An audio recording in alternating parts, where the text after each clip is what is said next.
Healthacross Übl. I'm from the Healthacross initiative of Lower Austria. Today it's maybe a bit of a different topic than the other presentations, but we're going to talk about cross-border collaboration in healthcare. Before I start, a quick overview about the Healthacross initiative. The Healthacross initiative is about implementing European health projects, but also securing and establishing international cooperation and representing Lower Austrian international networks, and also improving the healthcare in the border regions. The Healthacross initiative is part of the Landesgesundheitsagentur, which is the health agency of Lower Austria, and that is the umbrella organization for 27 university and provincial hospitals, 11 locations for training colleges and healthcare nursing, and 48 nursing and elder care centers, as well as 2 disabled care centers. Our 3 recent projects are DigiCare for Central Europe, DigiPad, and Healthacross Mednet. The first project, the DigiCare for Central Europe, is about promoting innovative solutions to improve care quality and also develop a transnational strategy for the digital transformation of care facilities.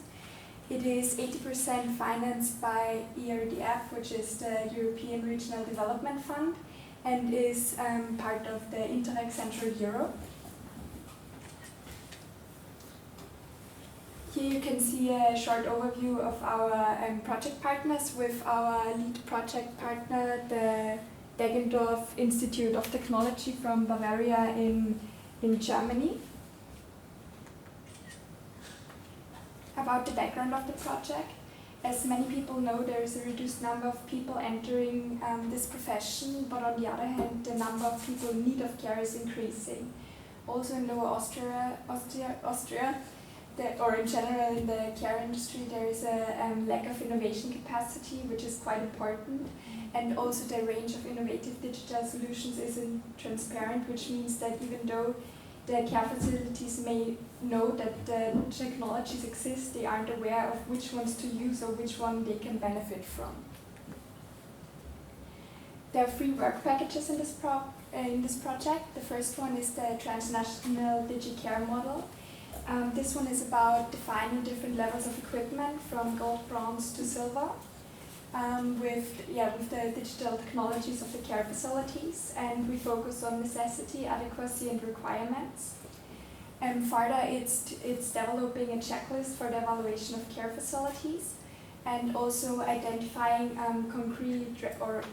identifying deficits, but also giving concrete recommendations based on benchmarking reports. The second work package is the pilot actions. There are 2 pilot actions. The first one is the digital transformation of care management and delivery, and the second one is the datification of elderly care delivery based on environmental, wearable or Internet of the Things solution. An example for that is equipping resident room with 3D smart sensors in order to prevent and detect falls or monitor dementia patients, but in general provide a safer environment, and then create a transnational practitioner's guide out of that. The innovation plan is the 3rd work package, and it focuses on 3 points: the knowledge transfer, sensibilization, as well as capacity building for caregivers and managers. The second project is called DigiPad. It's a structural reform of organizational and process models in digital pathology, and then therefore to create person-centered and integrated cancer care. The project is 100% financed from European funds, and the project partner and supervisor is the European Commission, which then helped to get our second project partner, the Maastricht University Hospital. A short background about this project. In Lower Austria, the digital pathology pathology isn't digital. That means that the pathological diagnoses are still made with microscopes instead of digital tissue samples. That leads to more costs, more time, more analysis time, and also proneness to errors. On the other hand, the Maastricht University Hospital already implemented a full digital pathology in the region of Limburg. So they can help us to exchange experience, but also to introduce the same digital pathology in Lower Austria as well. In this project, we focus on transferability because it's important to us to set an example for other EU regions, maybe to do the same and also to implement digital pathology. There are 5 objectives in this project. The first one is to analyze the current pathological processes, internal as well as external. The second one is to develop a suitable process model for the future digital pathology work routine. The third one is to develop a roadmap for the implementation. And the last ones are to give support in the preparation of tender documents and also provide regular train-the-trainer activities.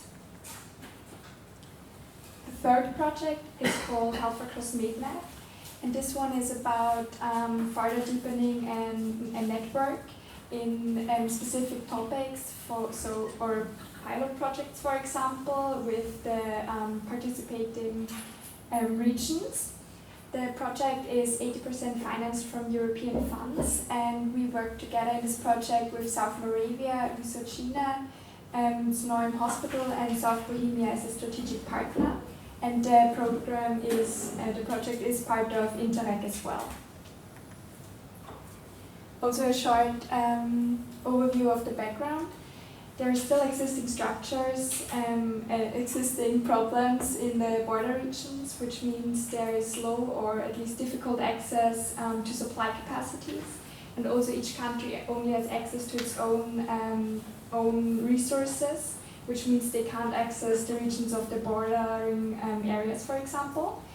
That means we focus on removing boundaries in the mind for responsible people, but also administrative and legal barriers. This project has 3 objectives. The first one is cross-border palliative care, the second one is digital cross-border training, and the third one is cross-border hospital cooperation in the field of invasive cardiology.